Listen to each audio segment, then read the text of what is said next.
ओम शांति। 16 फरवरी 2023 की आज की साकार मुरली। बाबा कहते, मीठे बच्चे, इस समय सभी के सुख संपत्ति का दिवाला रावण 5 विकारों ने निकाला है। तुम अभी रावण रूपी दुश्मन पर जीत पाकर जगत जीत बनते हो। प्रश्न, ड्रामा के किस राज को जानने के कारण तुम बच्चों के ख्यालात बड़े ऊंचे रहते हैं? उत्तर, तुम जानते हो ड्रामा अनुसार ऑटोमेटिक प्रभाव निकलता जाएगा, फिर भक्तों की भीड़ लगेगी, उस समय सर्विस नहीं हो सकेगी।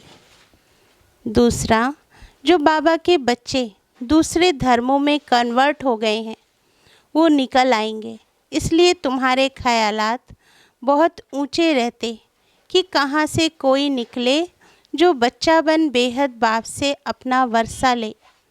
तुम्हें यह ख्याल नहीं रहता कि कोई निकले जो पैसा दे, लेकिन शिव बाबा पढ़ाते हैं यह निश्चय बैठे और बाबा से वर्षा लेने के लिए भागे। गीत, ले लो दुआएं माँ बाप की। ओम शांति। बाबा कहते, सेवा को सर्विस भी कहते हैं। पहले माता पिता सेवा करते हैं, अब देखो प्रैक्टिकल में कर रहे हैं ना। अभी से ही सभी कायदे कानून परमपिता परमात्मा आकर स्थापन करते हैं। तुम बच्चे आते हो, मम्मा बाबा कहते हो, तो मम्मा बाबा भी तुम्हारी सेवा करते। हद के माँ बाप भी बच्चों की सेवा करते हैं। माँ बाप गुरु वह सब है लौकिक, यह है पारलौकिक। लौकिक को तो सब जानते हैं, बरोबर बाप जन्म देते हैं, टीचर पढ़ाते हैं अर्थात शिक्षा देते हैं, फिर वानप्रस्थ अवस्था में गुरु किया जाता है। रस्म रिवाज कब से शुरू हुई? अभी से ही यह आरंभ होती है। इस समय ही सतगुरु आते हैं, समझाते हैं मैं तुम्हारा बाप भी हूँ, टीचर भी हूँ, सतगुरु भी हूँ। बाप के तो बच्चे बने हो, टीचर रूप में इनसे शिक्षा पा रहे हो। अंत में सतगुरु बन तुमको सचखंड में ले जाएंगे। तीनों काम प्रैक्टिकल में करते हैं। तुम बच्चे माता पिता कहते हो तो बाप भी स्वीकार करते हैं। यह तो जानते हैं सभी बच्चे एक समान सपूत नहीं हो सकते हैं। यहाँ भी बेहद का बाप कहते हैं सब बच्चे सपूत नहीं हैं। यह तो तुम भी जानते हो, अभी है रावण राज्य। यह कोई विद्वान पंडित आदि नहीं जानते हैं। जब कोई आते हैं तो पहले तो उनसे पूछना है तुम क्या चाहते हो। फिर कोई शांति चाहते हैं इसलिए गुरु ढूंढते हैं। सतयुग में तो कोई गुरु आदि नहीं ढूंढते, क्योंकि वहाँ दुखी नहीं है, वहाँ कोई अप्राप्त वस्तु नहीं है। यहाँ तो कोई न कोई वस्तु की लालसा रख गुरु के पास जाते हैं। बाबा कहते, कोई का सुनेंगे कि उनकी मनोकामना पूरी हुई तो खुद भी उनके पिछाड़ी में जाएंगे। सन्यासी पवित्र बनते हैं तो उन्हों की महिमा तो बढ़नी ही है। बहुत शिष्य बन जाते हैं। विवेक भी कहता है जो पवित्र बनते हैं उनकी महिमा जरूर बाप को करानी है। तुम पवित्र बनते हो तो तुम्हारी कितनी महिमा होती है। तुम्हारे द्वारा मनुष्यों का 21 जन्मों के लिए कल्याण हो जाता है। सर्व मनोकामनाएं 21 जन्मों के लिए पूरी हो जाती हैं।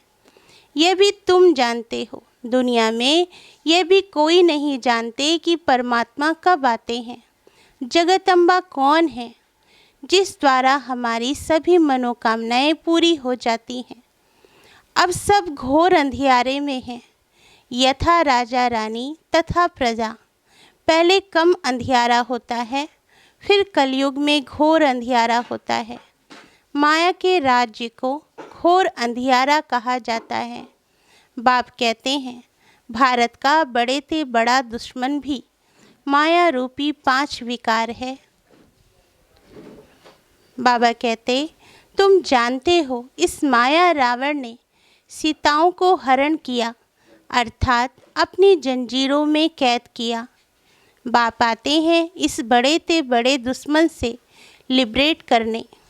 यह भी कोई को पता नहीं कि भारत जो इतना माला माल था, उनको इतना कंगाल किसने बनाया।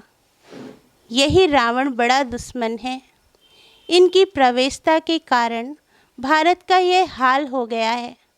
कहा जाता है ना, तुम्हारे में क्रोध का भूत है, परंतु मनुष्य समझते नहीं हैं कि 5 विकारों को भूत कहा जाता है। ये भूत अर्थात रावण ही सबसे बड़ा दुश्मन है। ऐसे नहीं कि मुसलमानों व क्रिश्चियन ने भारत को कंगाल बनाया, नहीं, सबके सुख संपत्ति का देवाला इसी रावण ने निकाला है। ये बात कोई नहीं जानते हैं। अब संन्यास धर्म को 1500 वर्ष हुए हैं। उन्हों की संख्या बहुत वृद्धि को पाई हुई है। वृद्धि को पाते पाते अभी आकर जड़ी भूत अवस्था को पहुँचे हैं। तुम्हारा तो अब सतोप्रधान नया झाड़ है। तुम अभी रावण के साथ युद्ध कर रहे हो। गीता में रावण का नाम नहीं है। उन्होंने फिर हिंसक युद्ध दिखा दी है। बाप कहते हैं तुम इन 5 विकारों रूपी रावण पर जीत पाने से जगत जीत बनेंगे। अन्य सभी धर्मों को तो वापस जाना है, क्योंकि सतयुग में तो होगा ही एक धर्म एक राज्य। सो जिन्होंने कल्प पहले लिया था, जो सूर्यवंशी बने थे, वही सतोप्रधान नंबर 1 राज्य करेंगे।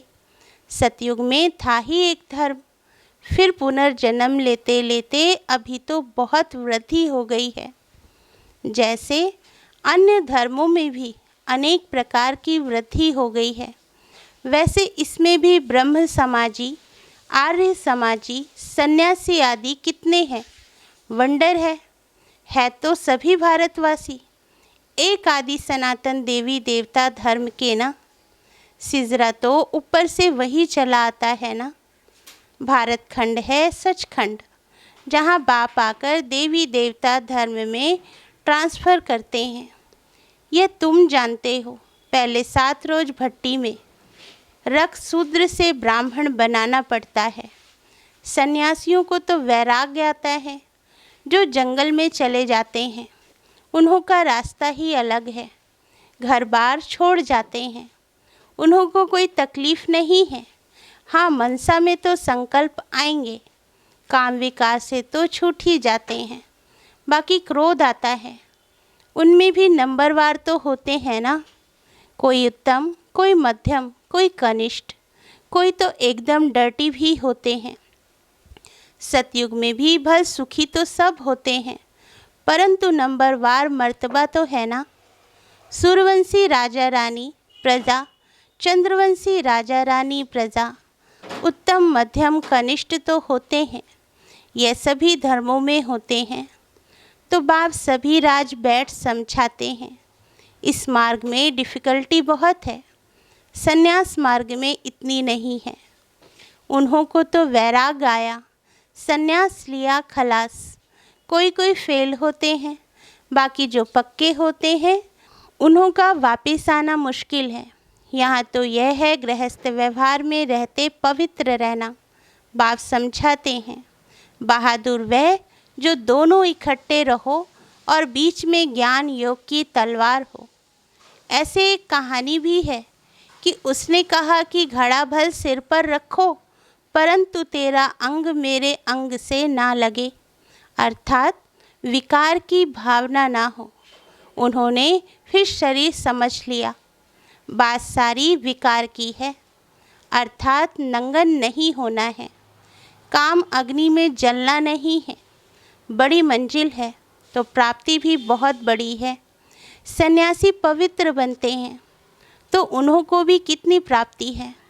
बड़े बड़े महामंडलेश्वर बन बैठे हैं, महलों में रहते हैं। बहुत लोग जाकर पैसा रखते हैं, चरण धोकर पीते हैं। बहुत महिमा होती है, परंतु नंबर 1 महिमा है ईश्वर की। वही स्वर्ग का रचयिता है। वहाँ माया का नाम निशान नहीं रहता। सन्यासी भी यह नहीं समझते कि माया 5 विकार है, सिर्फ पवित्र रहते हैं। उन्हों का ड्रामा में यही पार्ट है। उन्हों का है ही हठयोग संन्यास, तुम्हारा है राजयोग संन्यास। वह राजयोग तो सिखला ना सके, वह है शंकराचार्य, यह है शिवाचार्य। तुम भी परिचय देते हो, हमको भगवान आकर पढ़ाते हैं। वह तो जरूर स्वर्ग का मालिक बनाएगा, नरक का तो नहीं बनाएंगे। वह रास्ता ही स्वर्ग का है, तो गृहस्थ में रहकर पवित्र रहना, इसमें ही मेहनत है। कन्याओं को शादी बगैर रहने नहीं देते हैं। आगे विकार के लिए शादी करते थे, अब विकारी शादी कैंसिल कर ज्ञान चिता पर बैठ पवित्र जोड़ा बनते हैं। तो अपनी जांच करनी होती है कि माया कहाँ चलायमान तो नहीं करती है।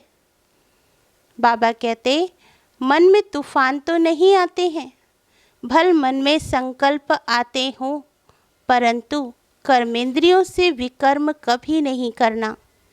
भाई बहन समझने से, ज्ञान चिता पर रहने से काम अग्नि नहीं लगेगी। अगर आग लगी तो अधोगति को पालेंगे। यूँ तो सारी दुनिया भाई बहन है, परंतु जब पाप आते हैं तो हम उनके बनते हैं। अभी तुम प्रैक्टिकल में ब्रह्मा मुख वंशावली हो। तुम्हारा यादगार भी यहाँ है, अधर कुमारी का मंदिर भी है ना। जो काम चिता से उतर ज्ञान चिता पर बैठते हैं, उनको अधर कुमारी कहा जाता है। तुम सन्यासियों को भी समझा सकते हो, बाकी कोई से फालतू माथा नहीं मारना चाहिए। पात्र जिज्ञासु होगा, वह तो अकेला आकर प्रेम से समझेगा। कई हंसी उड़ाने के लिए भी आते हैं, इसलिए नब्ज देख ऐसी दवाई देनी चाहिए। बाप ने कहा है पात्र को दान देना है। आजकल दुनिया बहुत खराब है। सन्यासी लोग तो कफनी पहन लेते हैं और जाकर अलग रहते हैं, कुछ न कुछ मिल जाता है, मज़े से खाते पीते रहते हैं। आजकल उन्हों का प्रभाव है ना, तुम्हारे में भी जो अच्छी सर्विस करते हैं, तो उन्हों की महिमा से औरों की भी महिमा निकल पड़ती है। जो बच्चे अच्छी सर्विस करते हैं तो सब कहेंगे इनके माँ बाप भी ऐसे होंगे। मेहनत जरूर करनी है। बाबा कहते, सन्यासियों को तो घर बैठे वैराग्य आ जाता है, तो हरिद्वार चले जाते हैं, वहाँ कोई गुरु कर लेते हैं। यहाँ की रस्म ही निराली है, इनका कहाँ वर्णन है नहीं। गीता को ही झूठा बना दिया है। ये पहली बात खुल जाए तो सब बी के बहुत नामी ग्रामी हो जाओ। सब तुम्हारे पर सदके जाएं, बलिहार जाएं। प्रभाव निकलना तो है ना। अभी तो तुम्हारा बहुत सामना करते हैं। पहले तो घर के ही दुश्मन बनते हैं। इस बाबा के भी कितने दुश्मन बने। श्री कृष्ण के लिए भी कहते हैं ना, भगाता था, कितने कलंक लगाए। यह भी ड्रामा में नूंद है। ड्रामा अनुसार ऑटोमेटिकली प्रभाव निकलता जाएगा। फिर भक्तों की भीड़ आकर होगी, परंतु भीड़ में फिर सर्विस हो नहीं सकेगी। सन्यासियों के पास भीड़ होती है तो वे खुश होते हैं। यहाँ तो तुम जानते हो, कोटों में कोई निकलेगा। सन्यासी तो यही सोचेंगे कि इनसे कोई निकले जो पैसे देंगे। तुम्हारा ख्याल चलता है कि इनसे कोई निकले जो बच्चा बन वर्षा लेवे। तो कितना फ़र्क है। तुम भाषण करते हो तो जो अपने बच्चे और धर्मों में कन्वर्ट हो गए हैं वह निकलेंगे। कोई आर्य समाज से, कोई कहाँ से निकल आते हैं। तो जब फिर लोग सुनते हैं यह हमारे धर्म का ब्रह्मा कुमार ब्रह्मा कुमारियों के पास भाग गया है, तो समझते हैं हमारी नाक कट गई। इसमें समझाने की बड़ी युक्ति चाहिए। पहले तो बाप का परिचय देना है। भल कोई लिखकर भी देते हैं, बरोबर शिव बाबा पढ़ाते हैं, परंतु उसमें खुश नहीं होना है। निश्चय बिल्कुल नहीं बैठा है। भल कई बच्चे पत्र भी लिखते हैं, परंतु बाबा लिख देते हैं, तुमको निश्चय बिल्कुल नहीं है। निश्चय बैठे मुस्त बिलवेट बाप से वर्षा मिलता है, तो एक सेकंड भी ठहरे नहीं। विवेक कहता है कि गरीब झट भागेंगे, साहूकार कोई बिरला निकलेगा, साधारण कुछ निकलेंगे। कोई भी आए बोलो यह राजयोग की पाठशाला है। जैसे डॉक्टरी योग वैसे यह राजयोग है, जिससे राजाओं का राजा बनना है। हमारा एम ऑब्जेक्ट है ही मनुष्य से देवता बनना। अच्छा, बाप दादा का मीठे मीठे सिकील दे बच्चों प्रति नंबरवार पुरुषार्थ अनुसार याद प्यार दिल पर वह चढ़ते हैं जो पुरुषार्थ कर आप समान बनाते हैं। बाकी बाप सभी को प्यार तो करेंगे ही। अच्छा, रूहानी बाप की रूहानी बच्चों को नमस्ते। धारणा के लिए मुख्य सार। पहला पॉइंट, कर्मेंद्रियों से कोई भी विकर्म नहीं करना है। ज्ञान और योग बल से मन के तूफानों पर विजय प्राप्त करनी है। सेकंड पॉइंट, सेवा ऐसे करनी है जिससे माता पिता का नाम बाला हो, सबकी दुआएं मिलती रहें। वरदान, अपने अनादि स्वरूप में स्थित रह सर्व समस्याओं का हल करने वाले एकांतवासी भाव। वरदान का सार, आत्मा का स्वधर्म, सुकर्म, स्वस्वरूप और स्वदेश शांत है। संगम युग की विशेष शक्ति साइलेंस की शक्ति है। आपका अनादि लक्षण है शांत स्वरूप रहना और सर्व को शांति देना। इसी साइलेंस की शक्ति में विश्व की सर्व समस्याओं का हल समाया हुआ है।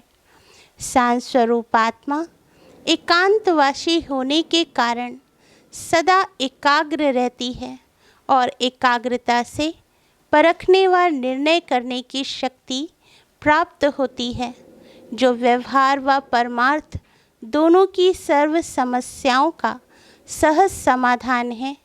स्लोगन, अपनी दृष्टि, वृत्ति और स्मृति की शक्ति से शांति का अनुभव करना ही महादानी बनना है।